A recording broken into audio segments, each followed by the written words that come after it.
The big things that we are going to offer to the market is we offer a performance media network where we provide vendor management and media sourcing for advertisers that are looking to buy and purchase ad consumers. And then we also have an offer network for publishers that are looking to monetize their existing traffic. And then on the other side of that is we have a new broker program where you'll be able to join our ecosystem and monetize on both sides with both advertisers and publisher relationships that you want to bring into the ecosystem. If you're in any home services vertical specifically, you'll be able to come into our platform. You'll be able to choose between live transfers, inbound calls, form fills, traffic, whatever you guys are looking for specifically. On the home services side, there's some verticals that we don't support that are just too niche and just don't have a broad enough market, but pretty much every other home services vertical we definitely will be able to service and help you guys out with. If you're buying media in the home services space, if you're restricted to where you're at geographically, meaning you work a restricted market, I highly recommend, you're really gonna have to have as broad of a marketing queue as you possibly can to be able to get you the volume.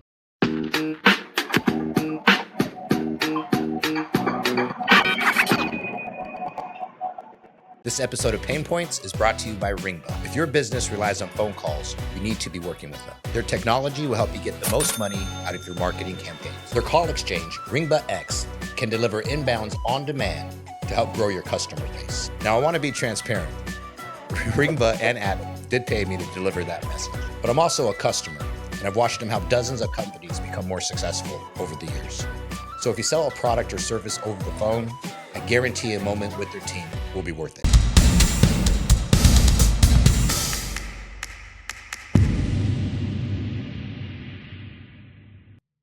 Are you stuck in that $3 to $10 million year-over-year revenue? Roofs in a Box is your all-in-one growth partner for modern construction companies. They combine AI, virtual staffing, and CRM solutions to help streamline operations. Replace your high fixed overhead with cost-effective systems and support.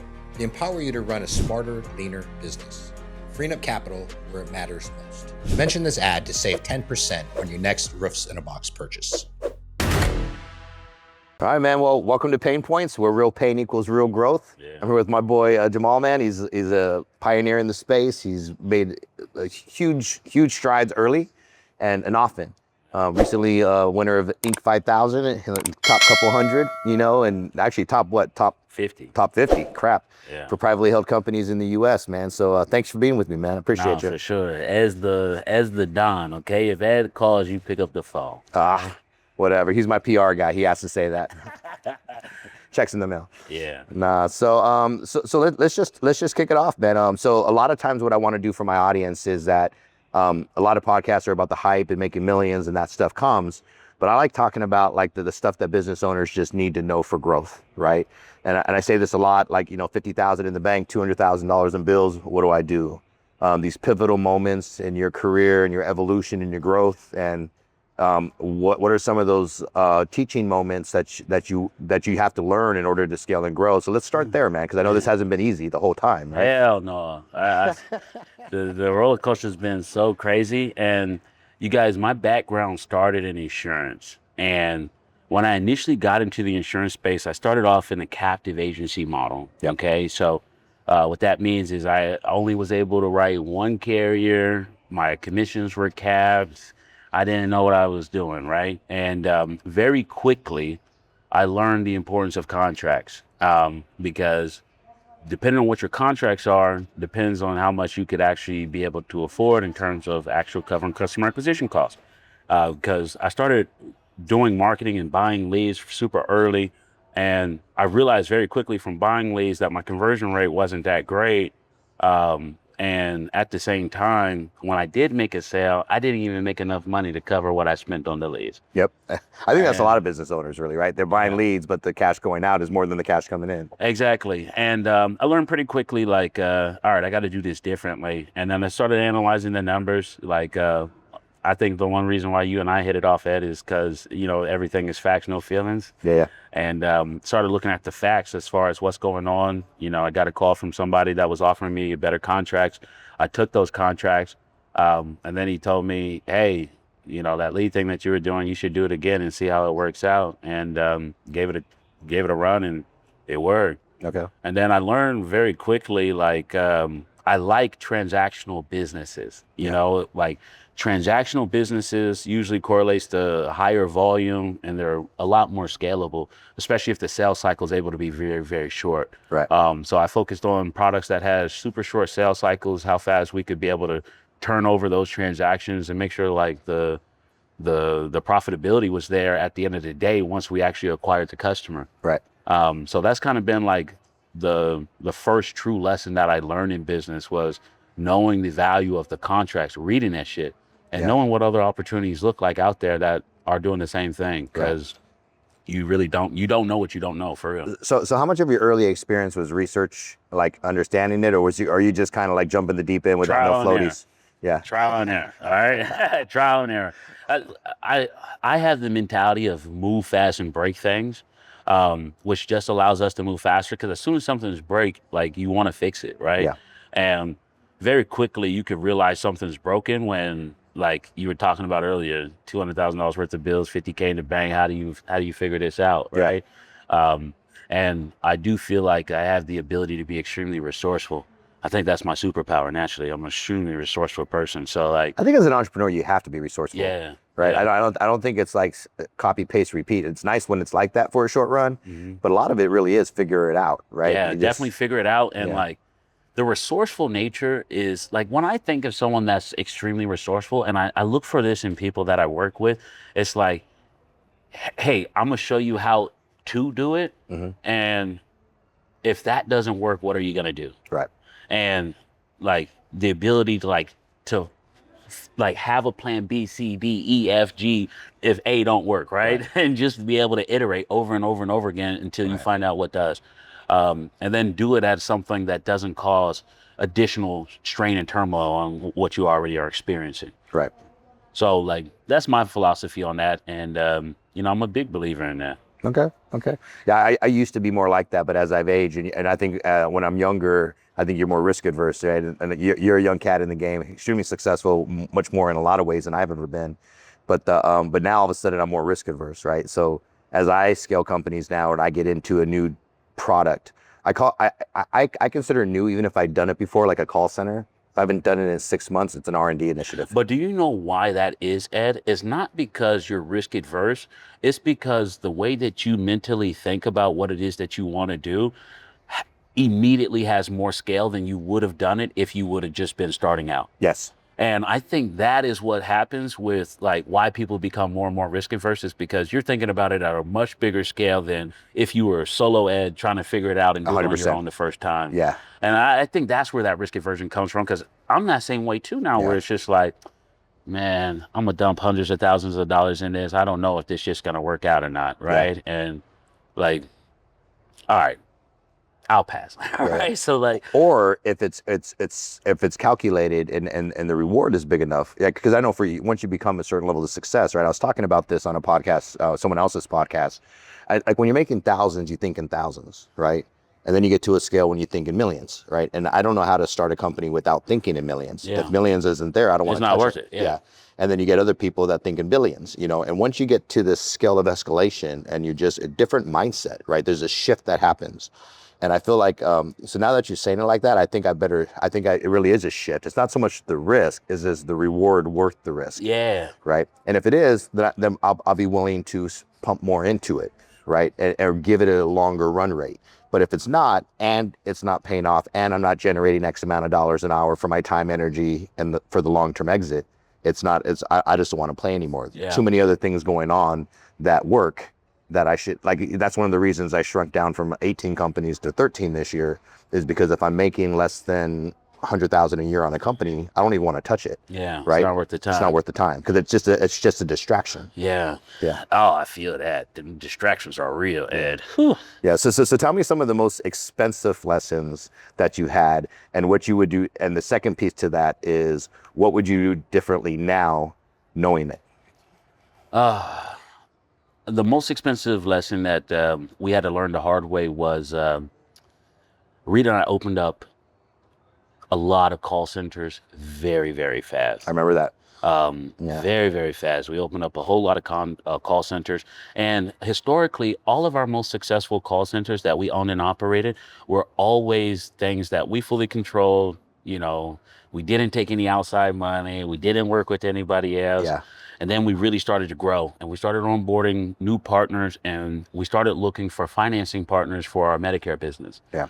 And this was something that really, really hurt us ultimately, in a big way, because, you know, we had existing operations that were already productive, but they've been producing for years already. And then we set up these new shops thinking that we're going to get advanced on money and we're going to make way more money than these other I operations. call that excelling in there. You're already counting the money. And Yeah. it's not Oh even here man, yet. and I was counting that shit. I was like, man, these people don't know what they're doing. They don't know what they're doing. They just released a monster. So like, I was like, we're about to run it up, and you know, we did run it up. I think under this business model, we had 6 offices all running simultaneously, probably, you know, 200 employees that we just onboarded super fast, and we ended up starting off, things were going phenomenal. You know, things were working exactly how we anticipated them to be. And then we realized that we didn't know who was actually financing our deals. We thought we knew, but we didn't really know who was financing our deals.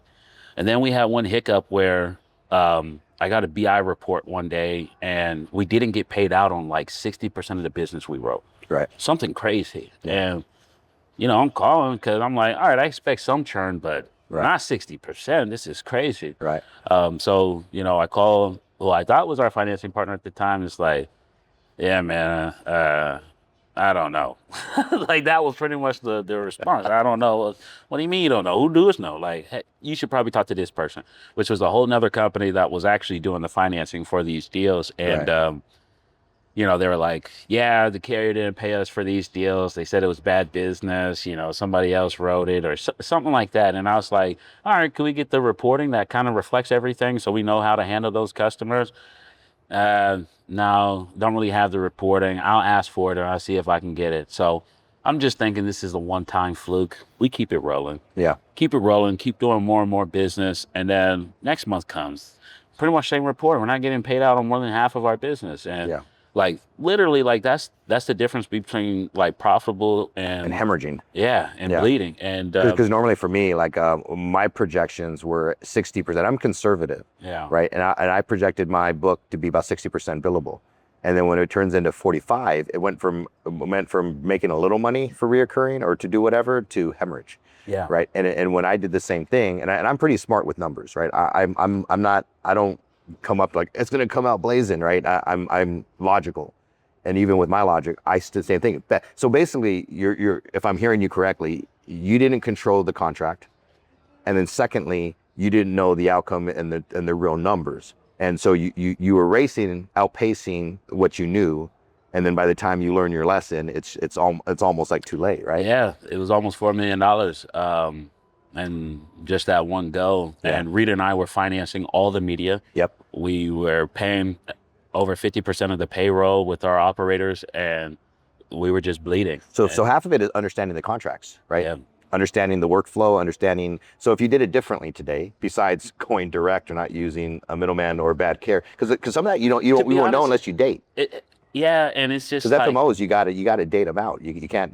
You don't. They all talk a good game, but then when it comes down to when it's time to pay the piper, they all.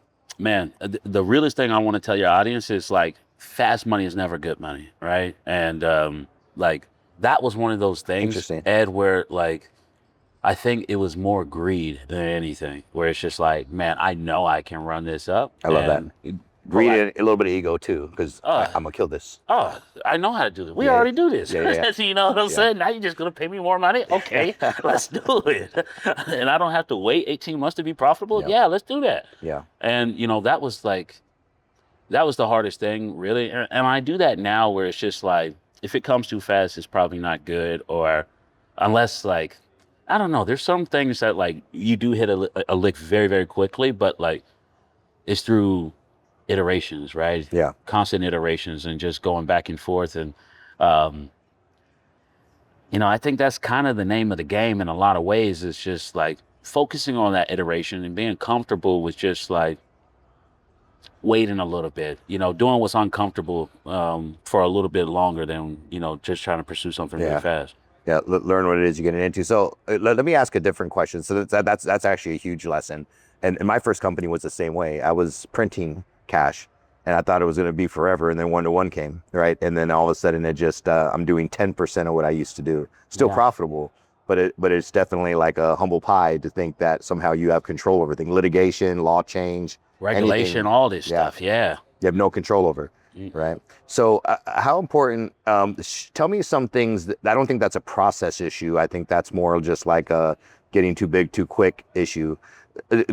Talk about some of your trials and tribulations or some of your pain points by not having the right processes, and how having the right people, what has that done for your business by putting people in the right positions? Yeah. So I heard this a super long time ago. I don't remember who told me this, but they told me trust processes, not people. Yeah. Right. And I do think I've always had a very process engineering mindset, but I like to move fast and break things, Ed. Okay? I like to move fast and break things. Yeah. And for us, I think like where we had like the most disconnected process is probably like our current company, EDM, when we first really kind of built it out, because we had so many things all over the place that people had to work through. Yeah. And it caused so much friction. Yeah. Like our average onboarding timeline used to be 28 days to onboard a new advertiser, Ed, which is horrendous. Yeah, it's awful. Like it's horrendous. They've already done 28 other things by that point. And if you think about revenue per day, like let's just say low end, they do $1,000 a day. That's $30,000 that we lost just by the delay of them being able to get started. Right. You're never getting it back. No. Yeah, the budget's spent somewhere else. Exactly. Yeah. Somebody else already got that. So like we focused very heavily on reducing the friction and like, because everybody asks for the same stuff in most situations. Like the way that I'd like people to think about a process is like, what are you doing consistently day in, day out, day in? And most of the stuff doesn't change, right? Like any conversation I have with a publisher or an advertiser, they're asking the same question. It may just be a different vertical. It's almost the 80-20 rule, right? What's majority of your clients looking for? What's majority of the pain points you're trying to account for? It can't be all things to all people. Yeah, and the Pareto principle is so real in everything. I think that's that's one of the laws of life that I just think everybody needs to adopt. Is like you got to keep it rolling and just kind of know like the game of iteration is everything. And building a process, Ed, I don't necessarily think people, when they're initially getting started, should just focus on building a process. I think you should focus on sales first and then figure out like what's needed to streamline. Valid. Yeah. I think what happens for most people is that when you're first starting a company, you got to wear multiple hats. No one's going to care more than you do. You got to drive revenue. You're kind of doing everything, right? And then you kind of get to a point. I usually say it's in most companies, lead gen's a little different, but it's usually about 3 to 5 million where the processes have to happen because now you need to. Even if you're the primary salesperson, you need somebody to catch all the stuff behind you. Yeah. Right. And that's where processes, replication, and scalability take place. So you're right. Too early, you can't be so rigid that you can't grow. Yeah. You're still trying to define what lane you're in. Right. Sometimes you think you're doing this, but then something else happens. You have to be flexible. And right? I had somebody call me and said, "Hey man, I need help with this process. You know, I'm trying to do this, and this." I'm like, "All right, explain the business. Yeah. How much money are you making?" Yeah. You know, less than $1 million. How many people do you have on your team? You know, it's me and one other person right now. And I was like, how many people are you looking to hire? I'm like, a couple. I'm like, you're thinking about this all wrong. You need to sell more shit. Like, that's your first problem. You need to sell more. You can't afford more people right now. You need to sell more. Yeah. Unless you have a burn rate where you can cash infuse to create systems and process for what's coming. But I think I don't believe in that, Ed. I do. I don't believe in that. I don't believe in burning money. Like, nah. I think if you have systems and processes, like in roofing, for instance, because I know the process, I'm okay investing into a market and be cash negative because I know the cash is 30 to 60 days out. I'm gonna have a heart attack doing that. Yeah. I need to be profitable month one. Yeah. I have to be profitable. Well, month one. I guess let me rephrase this. Cash flow is different, right? So even in the lead gen game, it's not about cash. It's cash flow. Yeah. But if you have people on net 30 bills and you get these big guys, you're producing the media spend now, right? Cash isn't coming out. DSO is 60 days out. Yeah. So you're saying day one, but that's on accrual. Okay. From that perspective, if you're saying that, Ed, I agree with you. Yes. But you still need the cash flow the to burn. business needs to make money. Yes. Okay. If the business isn't making money and you're spending more money than that business is producing, there is a problem. That I agree. Yeah, I think that's where the biggest problem Yeah. is, because oh man, I see some of this shit and I'm like, you're never gonna make it. Oh man, let me ask you, Ed. Like, I call it the sauce. Okay, Okay. I think some people have the sauce and some people don't. Yeah. What would you define as the sauce in your words? The sauce as an entrepreneur. A person. It could be an entrepreneur, an entrepreneur, whoever, however you want to describe it. Somebody that just got it. Yeah, I think you just said it. I have a philosophy. I love this analogy. It's not mine. You may have heard it. 3 types of people in the world: people that make things happen, people that watch things happen, and people wonder what the hell just happened, right?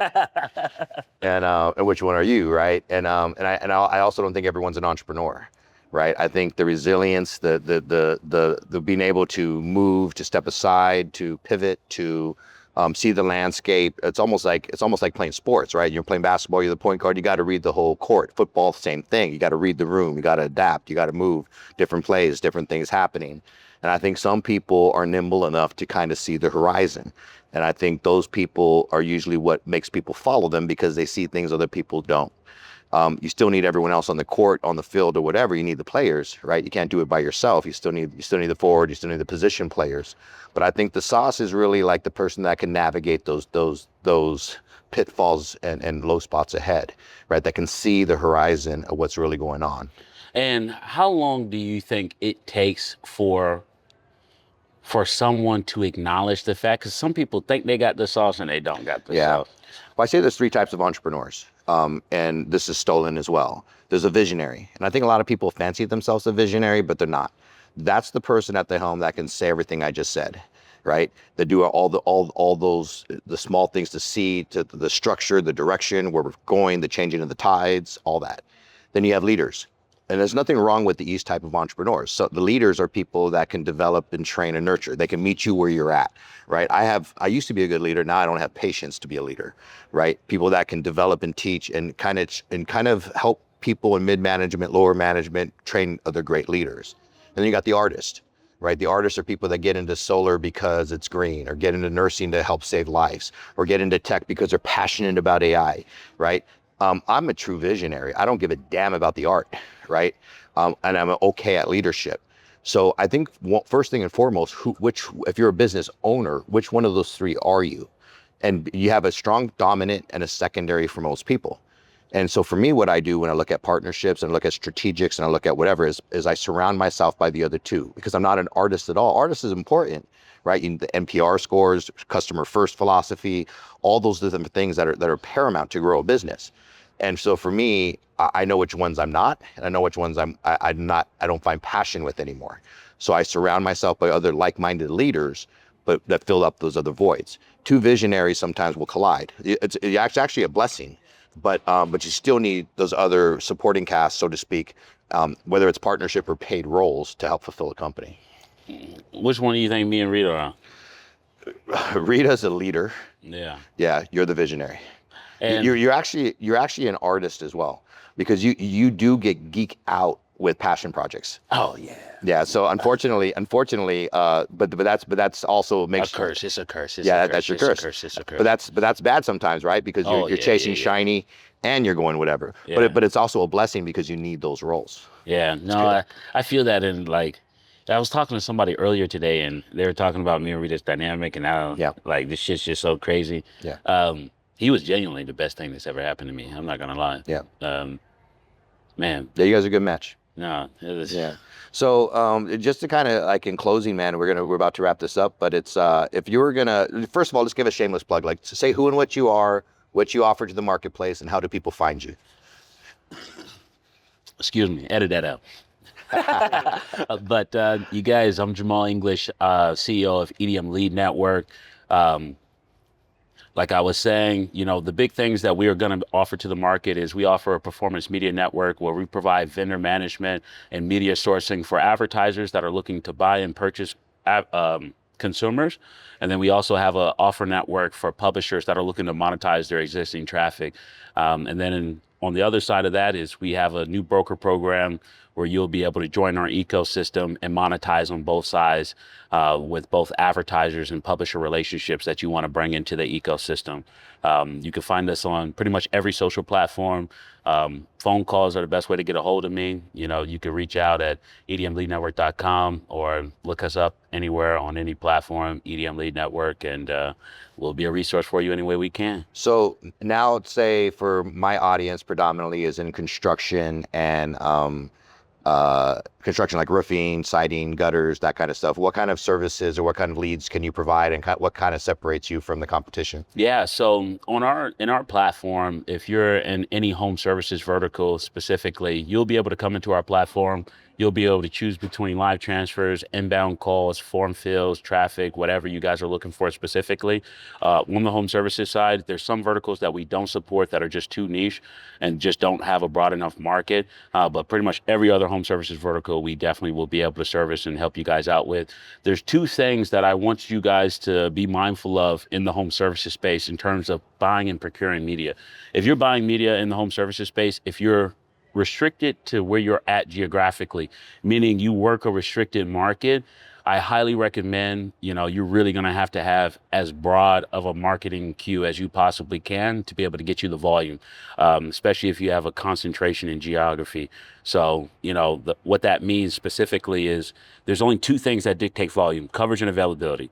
So the more markets that you're in, and the more you're available to consume calls, the more calls you're ultimately going to receive. Same thing on the form field side, traffic as well. But yeah, we could be a resource for you guys anyway there. Cool. Now the next thing, we're at LeadsCon right now. I've been asking this to everyone I've been interviewing. A lot of people here, like I've met 4 or 5 roofers, and I love talking to them because like during the headlights, this is overwhelming for them. Yeah. Right. I'm trying to explain the socio terminology within here between networks, pubs, advertisers, agencies. Like, what's the difference? What do they do? And it's almost like you just tell like fire hose, right? Yeah. But if you're looking for a lead provider, because what are some of the questions that you feel like as people newer into the space or people just getting into retail or looking at expanding the market, marketing dollars, what are some of the things that you should look for in a publisher relationship?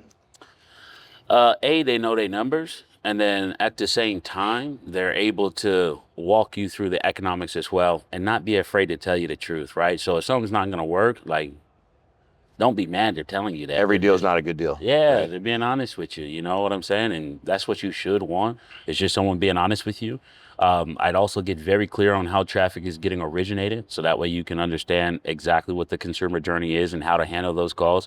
And then I would also not disqualify anybody that's generating inexpensive media, right? So I think right now, especially in the home services space, like a lot of companies don't want classified campaigns. They don't want campaigns from classified ads, Right.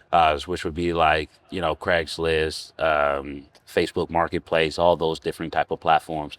I will say this is where the highest volume exists in the business, especially if you're a local service provider. The classifieds are going to drive more traffic than anything, and you have to know how to handle these calls. Don't be mad if someone tells you you're fucking up and you don't know how to handle a call.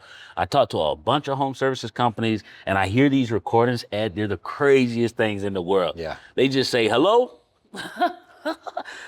Hey, I saw your ad online. I didn't post no ad. What? You did it for fast. We driving calls, and it's just like knowing how to handle the calls and being coachable on how to take calls. Because some people don't know how to take calls, Ed. They don't. I didn't realize that. Like, how many people really don't know how to take calls? Especially smaller businesses when the owner is the one answering the phone sometimes. Yeah. Or even worse, like a secretary that had no idea that the campaign's going on because the owner's not giving communication that they're even marketing. Right. And then so a call comes in, and like you're saying, they don't know how to nurture. I call it lead nurturing. They have no systems, processes in play for how to handle any lead. And I would say this as well, Ed, like no home services company can analyze the true performance of a campaign unless they spent the actual budget of what their customer acquisition target is. Yeah. Okay. Like I see some know people the numbers. You got to know your numbers. And if you spend $100 when your CPA tolerance is $1,500 and you say everything is shit, that's not real, Yeah. right? Like you need to be able to exhaust your full customer acquisition amount to be able to see like, hey, You gotta let this it can- bake. Yeah, let Yeah. it bake. See actually how the numbers really shake out, and just backing everything into those metrics. Yeah, Specifically. the problem in those kind of clients that I see is that it's basically set appointment models, or but the problem is volume. They're never going to get the volume to grow and scale, right? They may get 1 or 2 appointment onesie twosies here and there, but they're never going to scale with it. Because they're not ready for a $5,000 budget, or Yep. they buy 100 leads or 50 leads at $75 a pop, right? And if they live and die on the vine with every lead that comes in, you're not giving it enough time to nurture or mature. Right. And sometimes it's like people want to market, they think they want a budget, but they have no idea. Once again, not going into it, not knowing what it means to win. Yeah. Right. They don't know the numbers. Yeah. Yeah. Know your numbers, you guys. Like, Yeah. man, I can't iterate that enough, Ed. Like, if that's all this podcast is, I love it, because these people need to pay attention to the numbers and just do math, you guys. All you need to know is addition, subtraction, multiplication, division. That's it. None of these other sine, cosine, none of that other stuff. AI does it all for you now too. It tells you the numbers. That's Yeah. ChatGPT. Where should I be? Yeah, we actually started offering fractional CFO work. So I do AP, AR, and CFO work for sometimes less than $1,000 a month. And and it's just so that way people can like at least have someone that can report the numbers to them so they understand exactly what they're doing. But I will say, as a business owner, you need to know that shit yourself too. Yes. Right?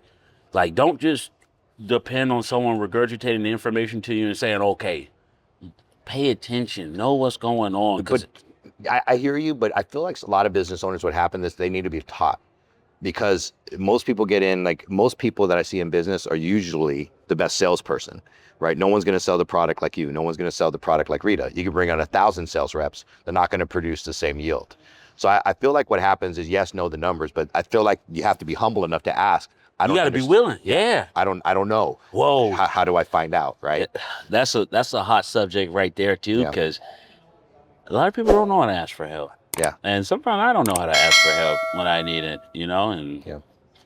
don't be afraid to ask for help. That's for sure. But once again, we got Jamal English, man. Once again, big in the space, EDM Network. What real pain equals real growth, brother. I want to thank you for being here, man. Thanks for your time. Real. Thanks, Ed. Yeah, appreciate you. Appreciate it, man.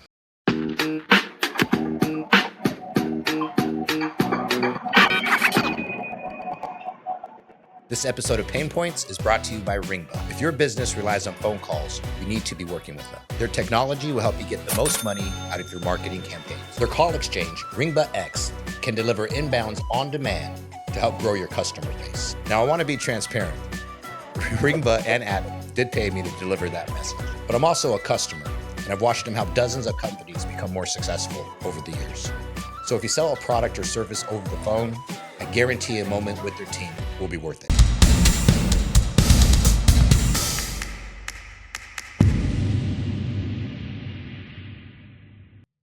Are you stuck in that $3 to $10 million year-over-year revenue? Roofs in a Box is your all-in-one growth partner for modern construction companies. They combine AI, virtual staffing, and CRM solutions to help streamline operations. Replace your high fixed overhead with cost-effective systems and support. They empower you to run a smarter, leaner business, freeing up capital where it matters most. Mention this ad to save 10% on your next Roofs in a Box purchase.